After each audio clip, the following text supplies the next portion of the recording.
Алла Таала Куранда не дейт? Ала би зикриллахи татмаиннул кулуб. Алла Тааланы эстөө менен жан дүйнө эс албайбы деген аят. Ибн Масуд радияллаху ачык эле айтып атат. Зикир кыл деген мына зикир эмес, ай битилаватул Куран. Куран окуу менен деп эле чечмелеп койду, ачык эле. Мунун рахаты такыр башкача. Куран окугандар билет. Кыйынчылыгы деле жок. Өткөндө айттык, араб тамгасы 28 тамгада айтылганы менен фактически мындай чындап келгенде 13-14 эле тамга жаттайбыз. Мисалы кайыкка окшогон форма.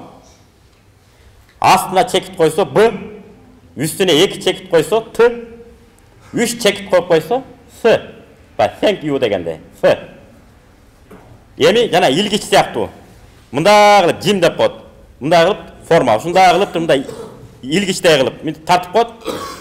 Ичине астына чекит коюп койсо Ж, үстүнө чекит коюп койсо Х.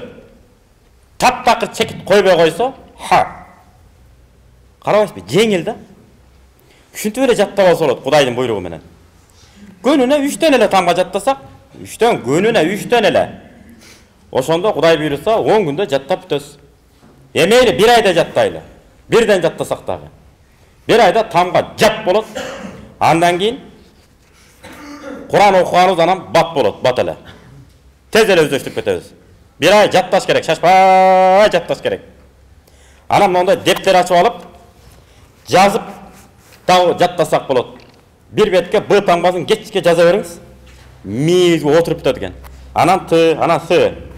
Андан жим жанагы эле. Ошо мындай эки эле тамга жаттагандай болосуз. Болгону чекитин коесуз, аласыз ушундай да. Андан кийинки тамгалар деле ошондой. Дәл деп коет. Мындай аттын такасында мындай кыстарган сыяктуу, аттын такасы сыяктуу болуп кетет. Мындай турат. Ошону дәл дейт. Үстүнө чекит коюп койсоңуз, зәл. Үтүр, узунараак үтүр. Р дейсиз дагы, чекит коюп койсоңуз, З. Мына ушинтип эле араб тамгасы жеңил. Ошентип үйрөнөм дедимби, үйрөнөм деп, азыр Telegram деген чыкты, WhatsApp деген чыкты. Ошону алып алып, не кылыш керек экен? Даярданып, Кудайдан сураныш керек экен. Балтабай Тешебайдан эмес, Кудайдан. Кудайым, 10 жылдан бери намаз окуйм. 15 жылдан бери намаз окуйм. 20 жылдан бери намаз окуйм. 30 жылга чукулдап калды. Советтер Союзу ажырагандан бери намаз окуйм. Эмнеге сенин өкүмүң, шарият эрежелер Куран болсо, Куран менен башталса, эмнеге мен Куранды тааныбайм деп, керек болсо 2 рекет нафил намаз окуп, ыйлап сураш керек экен. Кудай Таалам көкүрөктү ачып койсо, кеп эмес. Ана рахат.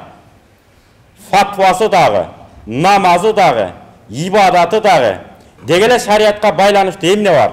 Үй бүлө маселеси, көрүстөнгө узатуу маселеси, тозуп алуу маселеси, адамгерчилик, дегеле жашоодо эмне кыбыр эткен нерсе бар?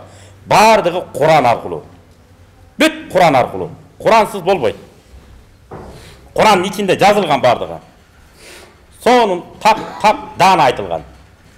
Анан ушул Куранды мен кече жакында намаз баштагандарга тиешелүү эмес бул. Мурунтан бери 5 маал намаз окуп жүргөндөргө айтып атабыз. Мурунтан бери. Теспелери татырып, теспеси жылтылдап калгандарга айтып атабыз. Байкайсыздар, теспе чарта берсең, мен чоң атам теспеси бар эле. Шакылдап татат эле да мындай. Субханалла, алхамдулилlah. Теспеси акырында жылтылдап калган. Көп тартылгандыктан. Жакшы бул да, сонун. Анткени Али радияллаху заиф сөзү бар, бирок заиф сөздөр дагы кабыланат. Мишкаттын шархы Мирқатул Масабих деген китепте келет. Ни'ма зикру бил мисбахати.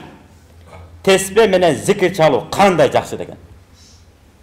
Сонун сөз. Адашып кетпеш үчүн, чаташып кетпеш үчүн теспе менен зикир чалган сон. Нерфес алат, баары сон. Бирок жылалы деген мааниде айтып атабыз. Кичинеден болсо да жылы берели, алдыга жылы берели. Секен жылы берели. Быйыл мынакей теспе менен зикир чалып намаз үйрөнсөк, эки жылы тамга жаттап коелу. Соңдугу жылы Куран окуган үйрөнөлү. Андан кийинки жылы арабча которуп сүйлөгөн үйрөнөлү.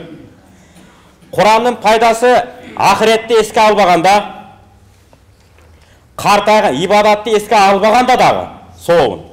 Картайган кезде бизди жалгыз сыратпайт экен Куран. каалайбызбы каалабайбы 70-80 жашка баргандан кийин бала чака биздин сөздү жактырбай баштайт экен. Ашыкча эле бирдекени айтып аткандай сезиле берет экен биздин айткандарыбыз.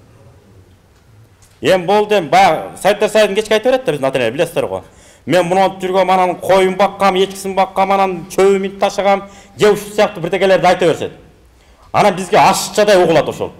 Ал ашыкча эмес. 1000 жолу айтса да 1001-синде биринчи жолу укканда угуп коюш керек экен. Себеби дайыма айтабыз, бир күн келет ошентип айтып аткан атабызды, энебизди таппай калабыз төрүбүздөн. Аллаху акбар кетет. Солатул жаназа болот. Мына кээ бирөө арабызда отурат. Мына апалардын узатты кече жакында. Кээ бирөө атасын узатып атат. Ушундай да. Ошон үчүн биз сыйлап батасын алып калалы. Анан ошо кезде бирок баары эстүүжан түшүнөт. Куранды ачып алып, Куран окусак, нур үстүнө нур болот экен. Кыжалап болбойбуз. Куран бизге күч берет экен, дем берет экен.